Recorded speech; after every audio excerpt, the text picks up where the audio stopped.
Mayam. Re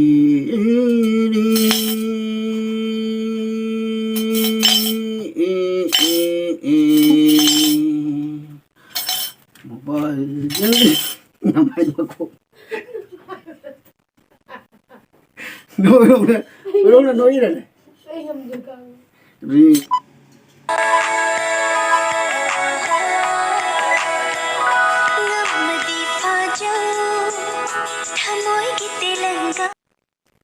Hello, Chino Mayam. Ahan magtada Anu Khuman Chino Mayam bu ikono kuramjari aduga igi channel sida taram nokjari mayam ngasisu adoba video ma puduna lakjare aiga khoidagana ado ngasigi video se khangne nungai gadra nungai roidra amna nungai tabasu nungai hana dum jengbiyo ado ngasigi se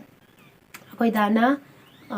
maiba saraga ma koigi maibina sarigniaga koi laifau faudrene adu ta tawdoine bako adogi adugi matungda koi da se pangan maronda su mana dum mayamda nongingbogi ko mayam busum ngahatang wale basu potha ba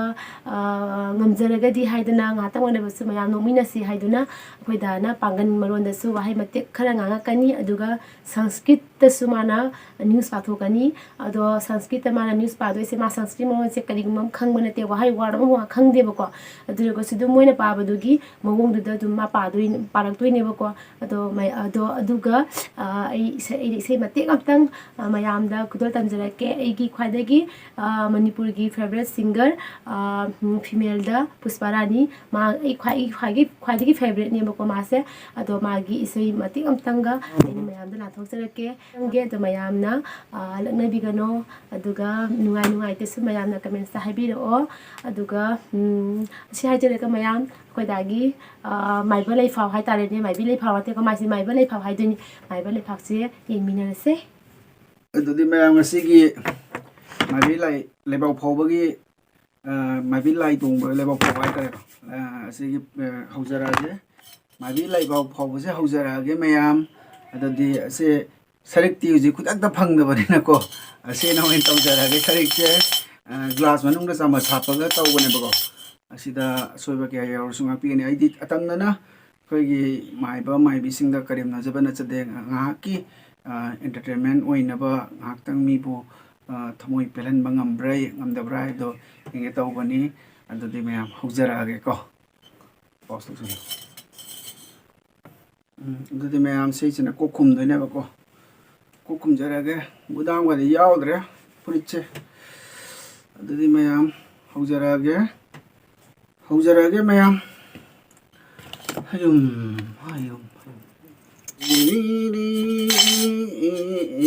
mobile yengliba mayam sa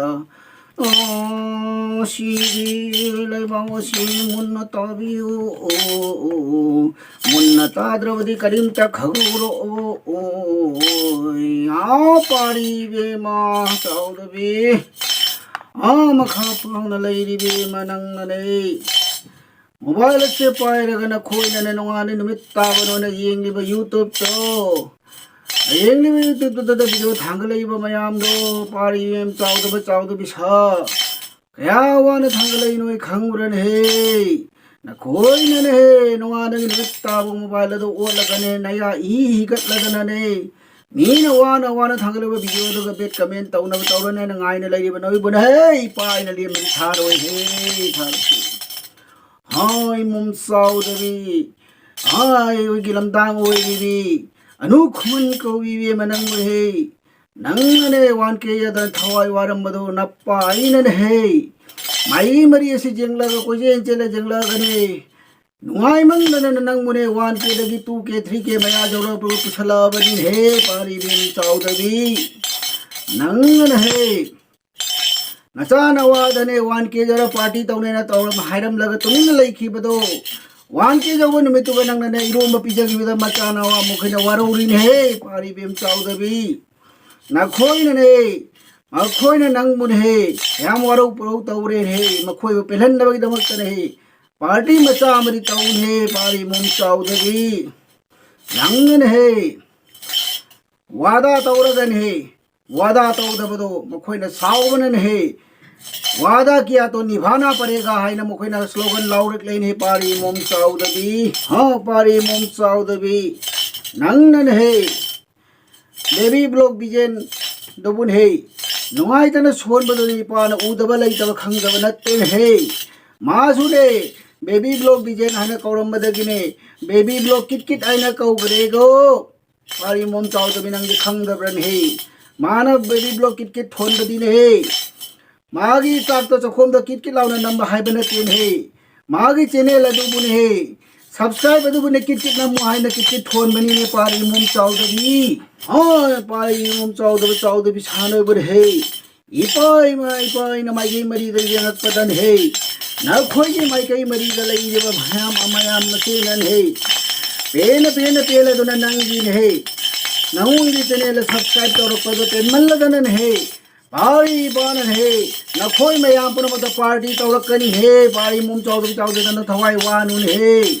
हाँ पारी मोम चाउदबी छा हाँ नखोई none है YouTube Hong बदोगिन है कमाइन फाउने फाउर है तो लंबी तकतीरा मगे को पारी ना सीधी ताकपिरमो इपाई बुंगो ताकपिरमो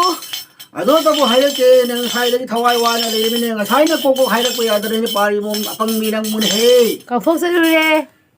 करम मोंग तालो गेन हे नंगन हे न थवाई वाना तुम बचा बखंगगे न कोक तुद करी दउजिगे न हाय बदो ए नंगी नवा लेने नंग नवा न लोई फरम तौरक कनी पारी मोम चाउदगी जन कोई अदई दि फाउनिंगाई लेत्रे हे मदम दुरन हे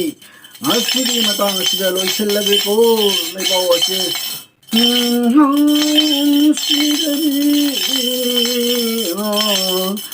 maning mamang khanggan chiliban khoi na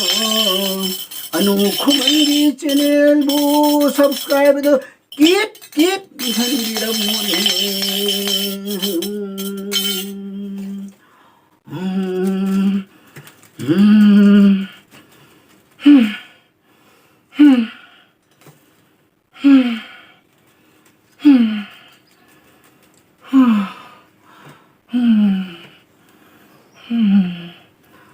Mayam, ay natawri ba siya? Ang ako mahali kahit na di comment tawrakan ko. Mawang kaya charoy ko. Naman inagka-comment tawra ba ko'y ti na ko'y tan na po. Kujin ta sik na hator mi ko noy. Tayin pong phay na later na hinaw manano ni kalina. Bisa lagi Mayam. Mayam, pangan maronda anu isa isa ka na ba ko? Ado, pangan maronda yung namasa kutuk jagay. Ay bema, nahaba ng utari bray. Kalay ka laigi na nanggo. Karino nang isa isa ka na, namay na binay, ano ka kiya na lairib di? Namina hi kasal na punggay day na wopi malay ni nanggo, tawri ba ito yung mana tawri ba hi? Mayam kangra, mana ne, isay ahi ne, som ngang na lairing ay dane chaka pise drum ne be ngonda chaka hine pung ne baro da chaka da chak to pung ani tar bai to mane pise drum madu da igil brain je ta chakri ne mi ado ji sai se chala ge ko ma kautok chara ka do rai ma che lao ai be ma laila man mi nang mon lao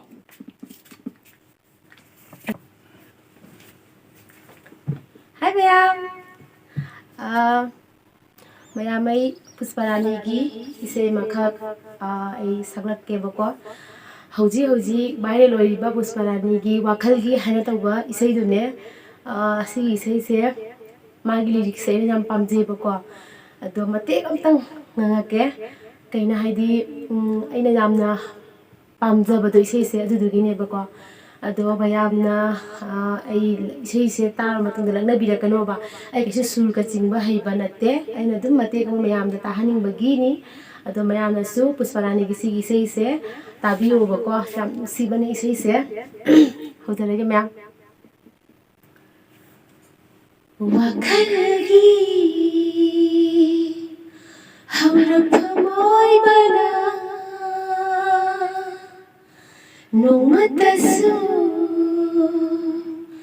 kaudra bana hakpo ꯑꯩꯅ ꯀꯔꯝꯅ ꯅꯤꯡꯁꯤꯡꯒꯅꯤ ꯆꯥꯡꯌꯦꯡ ꯇꯧꯒꯦ ꯈꯜꯂꯗꯨꯅ 이밋 아세 위슬라바수 낭떠기 삭감 니 우리바 타모이다 로뚜나 레이크라바 나학보 타모이다 laikrama nahakbo mafam kadaida thirugani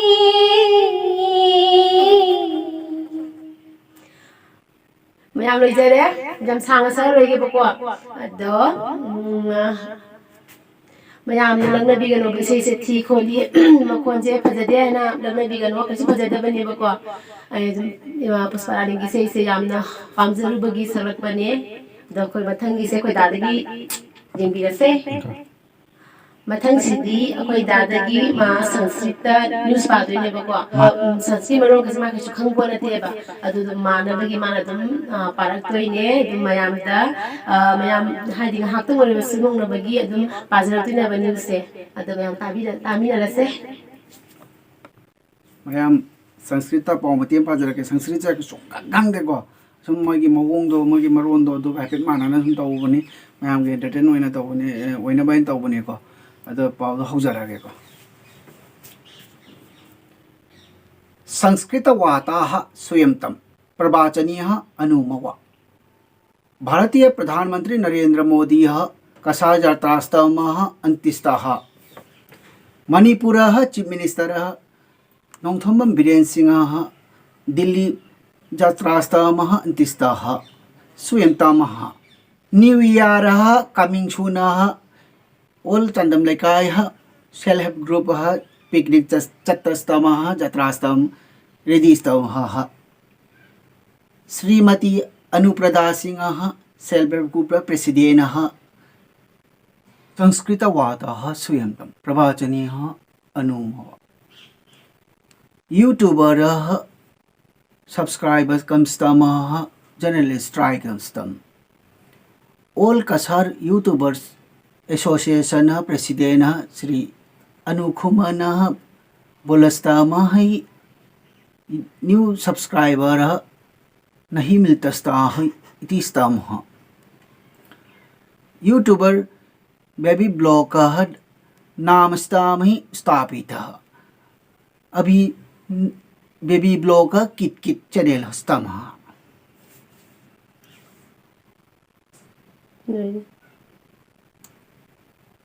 भारतीय prime minister Narendra Modi Manipur यात्रास्तम Manipur chief minister N Biren Singh रेडिस्तम prime minister football world cup Argentina Cameroon देशतम पराजितम इति वार्ताः अखोई ngasi video se aidi kutak khallaga torokpanina aidi hanadagi preparation toroga torokpana tabina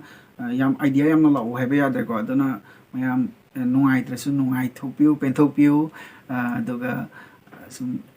asi weheninge so happiro takpiro ko asu ke yaru takpiro ado akhoigi video se bu nungai biragadi mayam like share subscribe tobio akoi bu nungsibio कोई ममांग the चिंगत पियो कोई पुन्ना चटमिनसी कोई बुसु माइ पान बियो से हरगा